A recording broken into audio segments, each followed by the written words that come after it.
Hello, everybody. This is Dr. Fraud, Michael Skiba here. I'd like to welcome you to episode 9 of DFTV, Dr. Fraud TV. Really glad that you are here on this Wednesday and joining us because we have an awesome guest and an awesome case to discuss today. A lot of different areas and intricate things we're going to talk about. Before we do, just want to mention to you, as I always do, the chat box is open, so please dialogue and engage with us. We love to hear from you, get feedback on the case and questions and things like that. So I'm going to monitor that as we go through, okay? Now, there is a slight delay between what you're seeing live and what we're recording. So I think it's about 20, 30 seconds. So if you pose a question in there, just give us a little time and we'll definitely get to it, okay? So we are so excited today. So we are discussing an awesome case. So this is the Republic of Poyias. Now, there's a lot of different things to kind of pick apart. We're going to unpack the case as we go through the session. And you know, we're going to look at it from different angles, from the fraud angle, from the con man angle, the legal aspects, and just kind of pick apart all those little, you know, criminal justice aspects to this case. So really excited to get started. But before we do, I want to introduce our special guest. So we have Dr. John Erickson here with us today. Thank you, John, joining us from beautiful Florida, right? Hey, thanks. Good to be here. Fantastic. And just to give a quick background on John. So John was a Colonel Staff Judge Advocate, or is a Colonel Staff Judge Advocate, 101st Air Operations Group in Florida. He served in Alaska JTTF, ADA, and Assistant Attorney General, State of Alaska, and is a PhD and college professor. So, of course, he has many hats that he wears. And of course, John, I have to ask you outright, going from Alaska to Florida, just weather-wise, I mean, how did you manage that to start? Man, I think the whole family is hurting down here. It is hot. It is hot in Florida. I can tell you that. And some of the kids are already thinking Alaska's looking a lot better. So definitely one extreme to the other. That's for sure. Fantastic, fantastic. And yeah, I'm sure it took a little while to just get the body to acclimate to what they term cold in Florida. I'm sure is a whole different ball game up in Alaska. Yeah, we can't believe people wear coats here. What is that all about, dude? Fantastic. So we're gonna pick apart.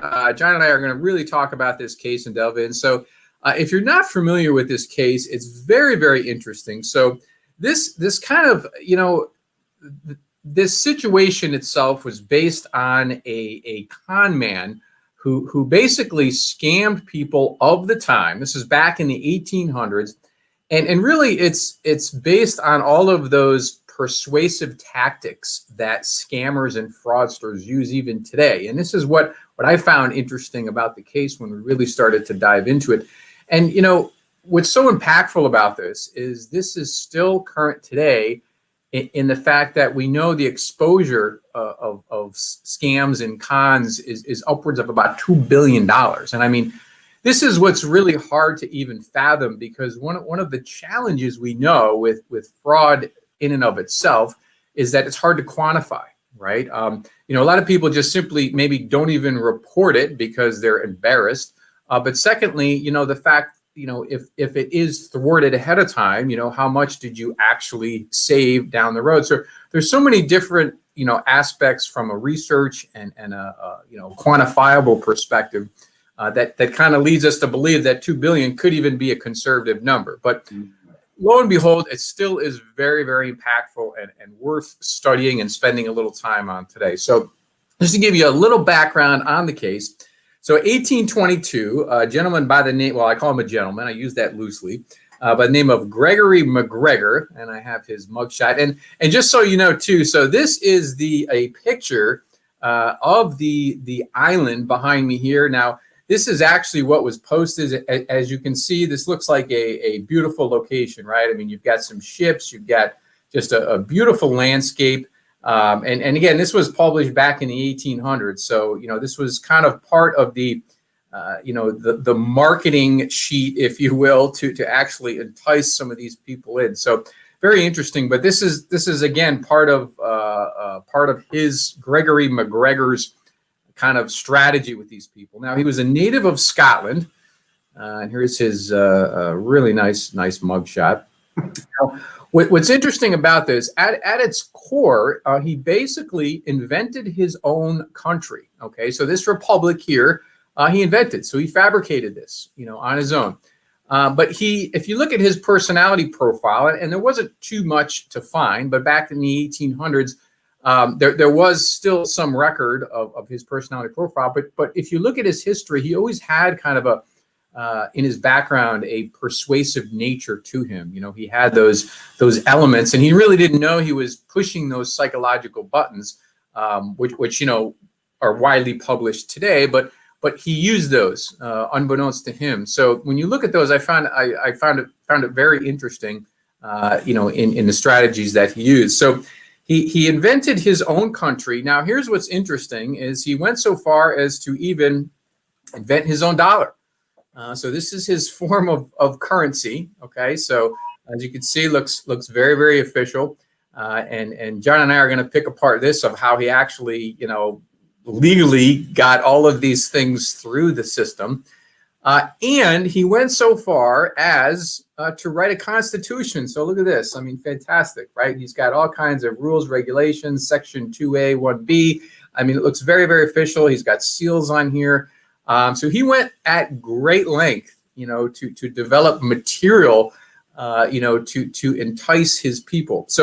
So after doing all of these things, he basically was asking people to invest in this country. He claimed there was a lot of riches there.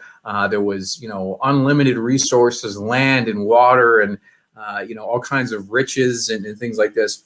So what happened is, as amazing as this might seem, he actually did get a lot of people to buy into this. So he chartered 2 boats, which he was considering his settlers. So this is back on September 10th, 1822, so almost right to the date. He started off with 240 settlers, okay? So they reached the island. Now, after a period of time, what they realized, they realized very quickly that this wasn't what the brochure had promised them. And the second part of that was they tried to establish their own communities and use those resources, and they found that they were lacking pretty much as promised. So out of those people, only 60 of those survived. So they got duped to the utmost degree, if you will. So let's start to talk about this a little bit, John. So, he used, as I mentioned, those typical psychological tools of persuasion. So, John, can you talk a little bit about that? I mean, obviously, in your roles, in the legal world, we do see this a lot. So how would these people get duped then compared to now? I mean, would this happen today? What are your thoughts on this? Oh man, it's interesting to me because as I read through this and studied the case, these types of things are happening all the time, continuously, even today. So a great example down here, you might hear in the background alarms going off because we're at the tail end of Hurricane Sally here. And so we still have flash flood warnings and those things going off right now. But 2 years ago, Cat 5 hit this area, big hurricane, and caused a lot of damage. And the scammers came out.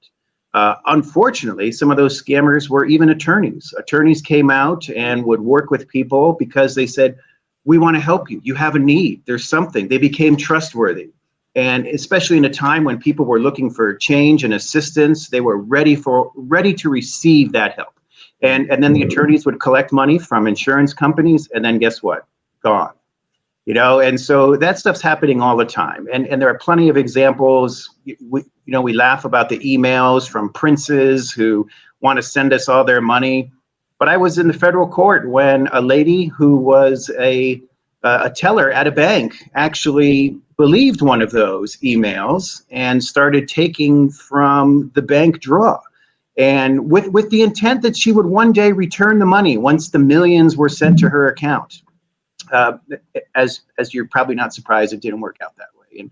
And so she found herself in court for stealing money from her own bank and duped, right? And so it continues all the time. And it's interesting. You said one key word, and I think it's really worth just exploring a little bit. because you talked about the victims, if you will, but the vulnerability that they face at that time, right? So like, right. you mentioned in the crisis. So, here they are, they're faced with just this horrible situation. Maybe some of them haven't been through this before. And I think that's one of the things we see from our perspective of those, the victimization aspect of it, the vulnerable party, they have that, that sense of, that lowered threshold, whatever it is, right, that makes them more susceptible to someone like this coming in, or as you mentioned, Right. in that environment.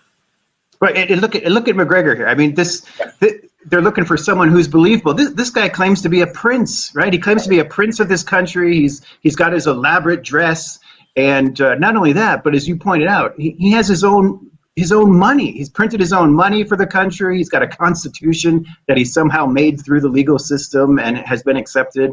So he's got a real level of believability to him, and then now add that to the whole new land, and we want to go over and start something new. Hey, other countries have colonies. Why not us? And right.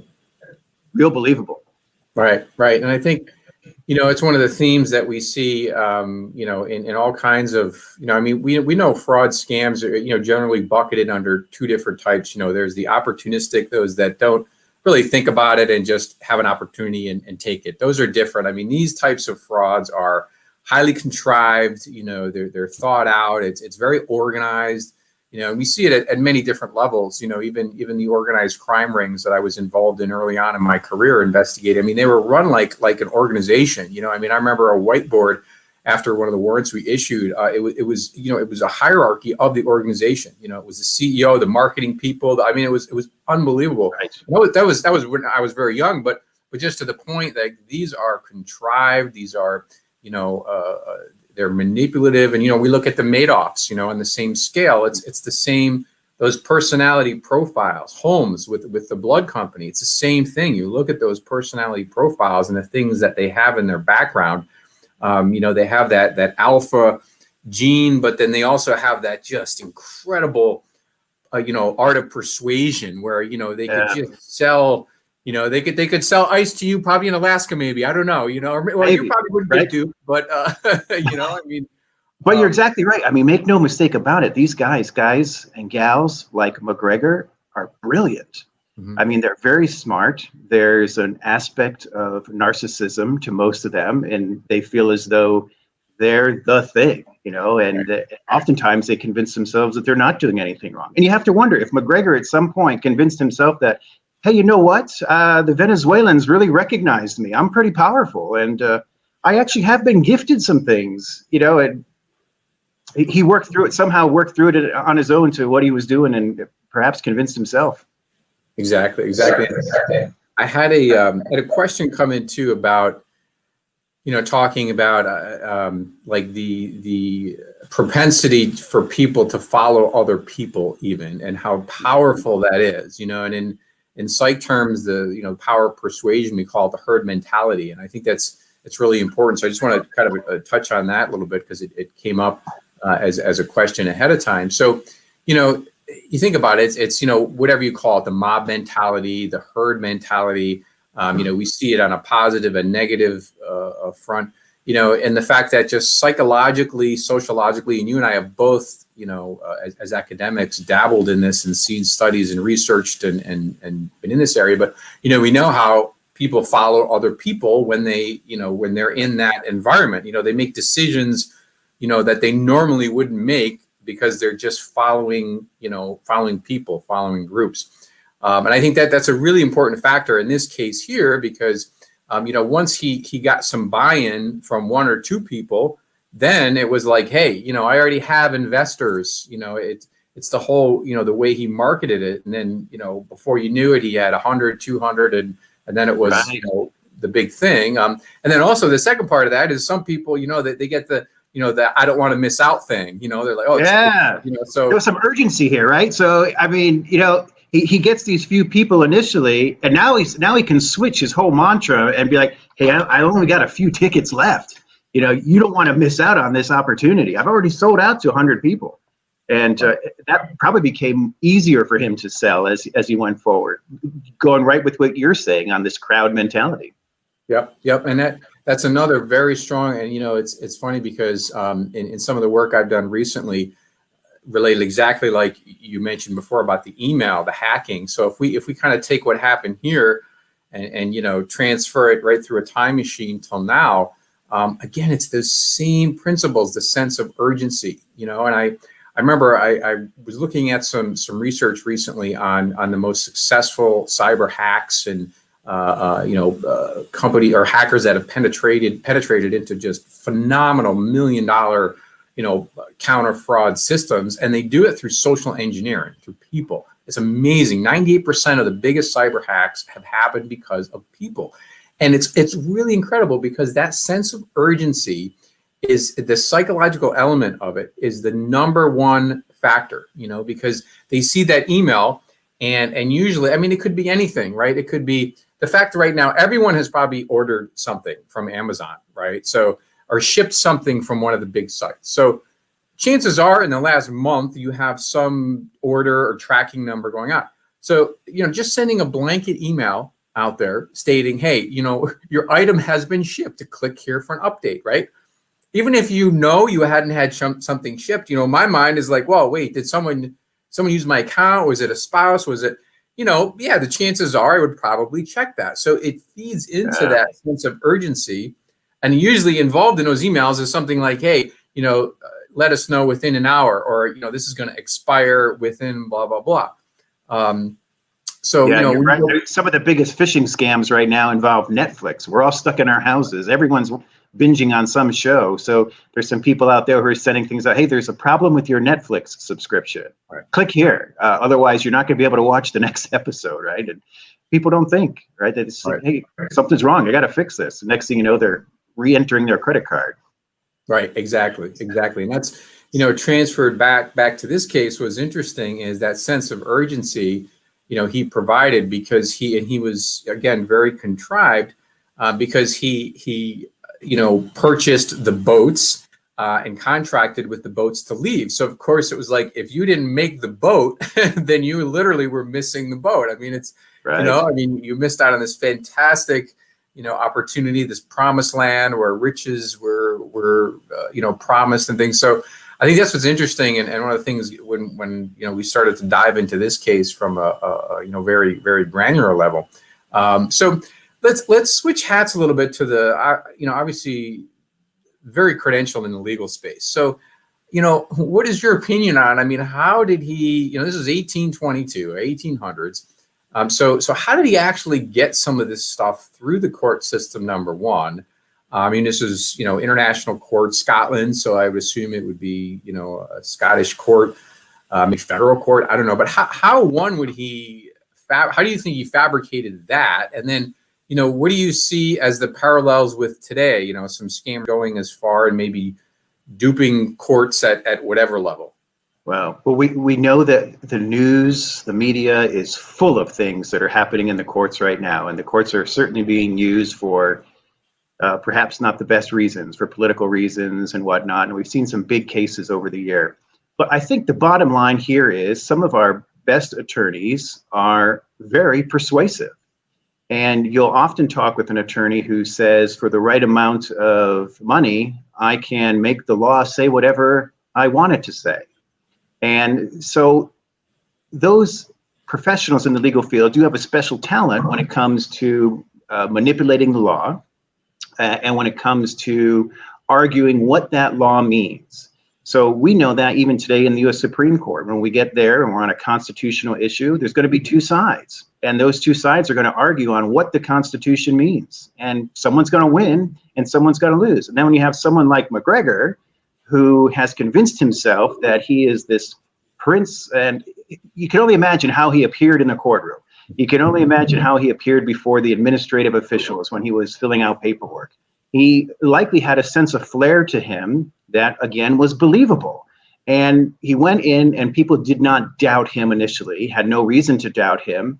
And it wasn't, you correct me if I'm wrong, but it wasn't until he got into France when the French were like, something's not right here. This guy's doing some, we need to take a look at this. But he, and that's maybe because he met up with someone who was doing a little bit more background work than what he experienced in Scotland.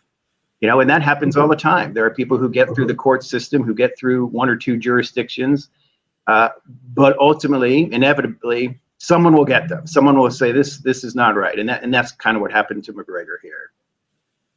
Yeah, and I think it's a good point too that you talk about the momentum. So right, so he built momentum. He had some buy-in because he had some legitimacy to him. Like you mentioned, he dubbed himself the Prince. He invented the country, made the currency and the Constitution, but also made himself the Prince. So just going with, again, those titles and these documents and things, at the low level, getting buy-in, and then he would go to the next level and say, well, hey, this was already reviewed by, and they approved it. So all you need to do is sign here. And then, you could see this kind of happening. Like you said, until someone did that due diligence and just stepped back for one moment and had that, wait, something just is weird here, and that occurs today in our own criminal justice system. When we go to appeal something, not every case is reviewed de novo. That is to say, it's not reviewed initially as if nothing happened before a low court. Oftentimes, the appellate court will look to see whether or not there was some abuse of discretion on behalf of the judge below. And as they look at the record and say, well, everything that this judge was presented with looks valid to us, we can understand why a reasonable judge in this judge's position would have signed it. We're gonna stay the order. It looks fine. We're gonna uphold it, and it's gonna press, or they're gonna do a little bit more research and say, well, maybe due diligence wasn't done. But again, that depends on personalities, depends on the background of those reviewing. It could be different every time. Yep. And do you see any trends in that? Plus or negative? I mean, do you see the courts at maybe whatever level, doing more diligence on certain things, whether it's in family court or whether it's are you seeing any trends or patterns from the court level, looking more myopically at certain cases than maybe they wouldn't, or maybe, and you and I both know this too, the political environment now, we know how those external forces can affect the way, the perspective of the courts and things like that. So are you seeing anything specifically right now? Well, there's a lot of personality, that's for sure. Unfortunately, when we talk about time and urgency and those things that make people enter into these frauds or be convinced, the courts are backlogged. And right. So they're trying to move cases, trying to get things through.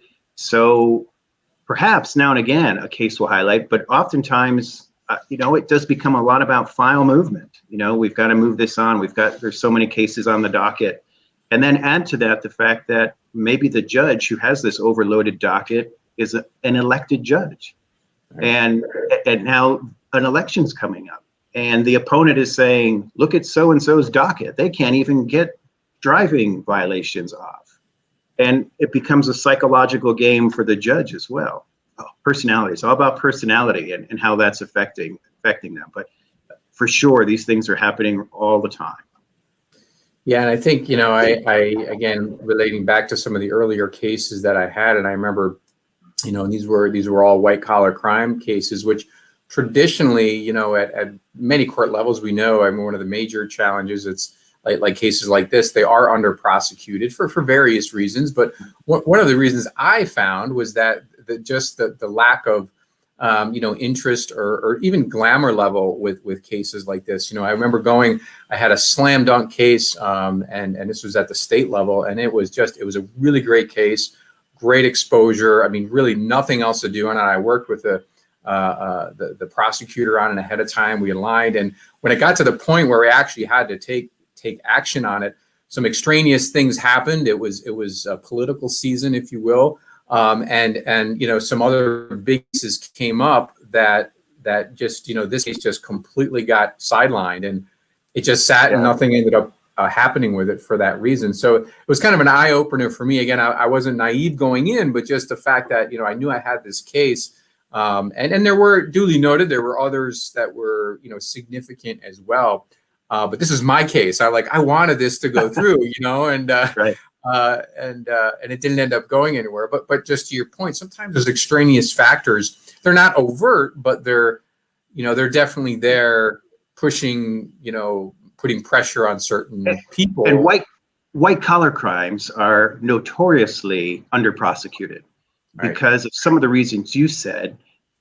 And also because, at least in my experience, I witnessed a lot of people, talked to a lot of other professionals who believe that white collar crime is victimless crime. Right. In a case like this with McGregor, you can imagine someone saying, well, these 250 people, caveat emptor, serves them right. They didn't do their research. They're the ones at fault. There's some sort of liability on them. And that's going to mitigate what we do to McGregor, because now suddenly we're trying to decide who is more responsible for this action. And that's a whole different caveat to throw in there and argue about. But you're exactly right. So, I mean, if we have a criminal, a capital case of murder or manslaughter, and over here we have a bank fraud case, I'm going to push the bank fraud case. Right? I'm just going to do that. It's going to sit and it's going to wait until I handle this case where there's visible emotion, where there's media coverage, where there's things that are driving me. Perhaps my election to be reelected as judge. All of those things come into play. Yeah, and I think, one of the keys to it, you talk about the victimless nature of it, when you look at even corporate crimes, right? People, when we switch from, as I mentioned, the two types of fraud, the organized, contrived, but then also the matter of opportunity, those that, don't have a criminal background, but are presented with, an opportunity to pad on a claim or something like this. That is one of the motivational factors when you look at the psychology of that, because there's no victim, if they're defrauding their company, it's not like the back when we actually purchased insurance from an agent, where you could kind of identify maybe, geez, I don't want to be stealing from the agent. You had a face to it, but now with a corporation, everything's online. People get policies. They don't know who the agent is. They often don't have a claim representative. So they just, they could pad a claim, not really identifying with that victim. And it makes it easier for these people, quote unquote, from a psychological perspective. And it's just interesting. That's why, again, I think this type of crime, these white collar situations are so unique, because it's both. And as you noted in this case here, right. I mean, they were victims. Yes. But right. I mean, it's the, assumption of risk, all those defenses like, well, you knew, was this too good to be true? I mean, there's certain things maybe that you should have done ahead of time. So, the courts, I know, consider these type of things when it gets to that point. Yeah, exactly. And although they might not explicitly address them, on the record per se, it's certainly things that are rolling around in their mind. And as they're addressing their dockets and the busyness of their own schedules, these do get pushed aside. Right. So, John, any final thoughts? And I've got a bunch of questions here, but we'll get to those offline, because I know we're running out of time here. But any final thoughts on this? I mean, for me, I think it was just one of these cases where when I started to research, when it came across my desk, I'm thinking this is no different than what happens today. Yeah. Just very creative. Again, 1800 is not that long ago, really, but we see, you and I with our different hats we wear, we see just the template, in this specific situation being replicated over and over, same profile, same persuasive tactics, same psychology. And it's amazing how it just, I mean, even now, all of this stuff like this behind me here, you see, a scribed picture is now being done in the digital world, the cyber crime. So it's the same footprint, so that was a big takeaway for me. Any final thoughts from you? Well, I certainly concur. All these things are happening today. In fact, last night I was on social media and there was an ad for me to buy a 1-acre parcel on some island so that I could become a noble. And I thought, well, that's ridiculous. Who's going to buy that? And then I looked and it was like $40. And I thought, well, maybe it's kind of cool to get a piece of parchment for $40 that says I'm a noble. I don't know, but and then I thought, how did McGregor, what did McGregor do? And as you get into McGregor, that some of the people that were on that ship only paid $5 or $10, but it added up. He had some big money, he had some little money. He made it work for himself. And that's exactly what the fraudsters are doing today. It right. Is no good. And I think I think there's no sign of them going away. I think they'll be around for time immortal, but I do think we should all beware, be cautious, and keep in mind that perhaps there is no deal too good to be true. So we need to take a look at that. Absolutely. I think that's a good final note to end on too, is that the MO, you know, I mean, the template's the same, the MO changes, and that's about it. You know, whether it's digital, whether it's a handwritten, you know, calligraphy constitution, it doesn't matter. It's going to continue evolving. But, you know, from a victimization standpoint, that's what we can do. You know, don't fall into those psychological principles. As soon as your psyche gets involved, your emotion gets involved, we all know that you're not making those, you know, strong decisions, those cognitive decisions, and that's the whole key. And they feed into that. And I think, you know, if somehow as you know, as civilians, as a society, we can block that out, that's the whole key, you know. But nonetheless, it's still it's always going to be there, you know, the all those enticing factors that they use, the buttons. I mean, and that's the thing too, you know, there's 10 buttons that they try, right? And what my button is might be different than yours, might be different than one of our colleagues. So you know, when they throw that out there, you know, it's important to make sure at least you're doing your due diligence and you know, doing the research. So, well, John, listen, I can't thank you enough. If anyone has any follow-up questions directly to you, any contact information, email, website, any way that you. Yeah, well, you know, you have my my emails. I'll send you some other information too, so you could forward to them, those folks that have questions. I'm always happy to talk about this because, as you know, when we talk about these things, we learn as well. And we hear from different examples and different situations around the world and think to ourselves, well, I never thought of that, but now I know. And thanks for highlighting that for me, so I won't get caught in that trap. Exactly. Yeah. So to all those out there, don't get duped by a boat going to anywhere that you don't know. All right. So do your due diligence. And yeah, for if you need to get a hold of John, you can, you know, precipitate that directly through me right on LinkedIn.